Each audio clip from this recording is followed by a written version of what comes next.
এ তোর মা হাত বাড়িয়েছে, বাচ্চা লাফ কেটে মায়ের কোলে চলে এসে, আর মা যখন সিনায় লাগিয়েছে তো পেট ভরে দুধ পান করে নিয়েছে।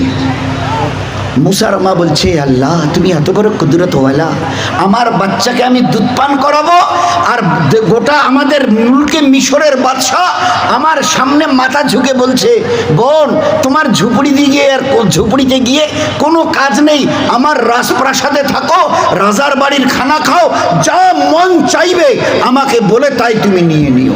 এই আল্লাহ তুমি এত বড় কুদরতওয়ালা, আমার নিজের বাচ্চাকে দুধ পান করাবো আর রাজা বলছে, বাদশাহ বলছে যা চাইবে আমি দেব। এ তোমার আজীব কুদরত। তো দোস্ত, আল্লাহ দেখিয়ে দিয়েছেন, আল্লাহ দেখিয়ে দিয়েছেন। আমি শেষ কথাটা বলি যে এই জন্য আল্লাহকে একটু চিনবার চেষ্টা করি, আল্লাহর পেয়ারা দিনকে একটু বুঝতে চেষ্টা করি।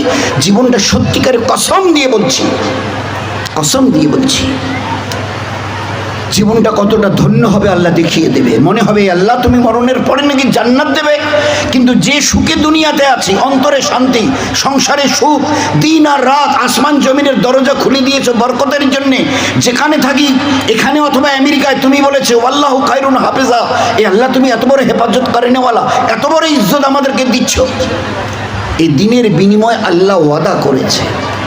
এই জন্য দিনটাকে একটু বুঝতে চেষ্টা করি, খোদার কাছে নিজেকে ঝুঁকাতে চেষ্টা করি।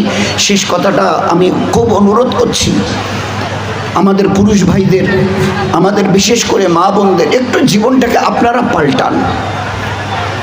আপনাদের কোলে বাচ্চা কাঁদে, সাহাবাদের ঘরের মা বোনদের কোলেও কাঁদতো।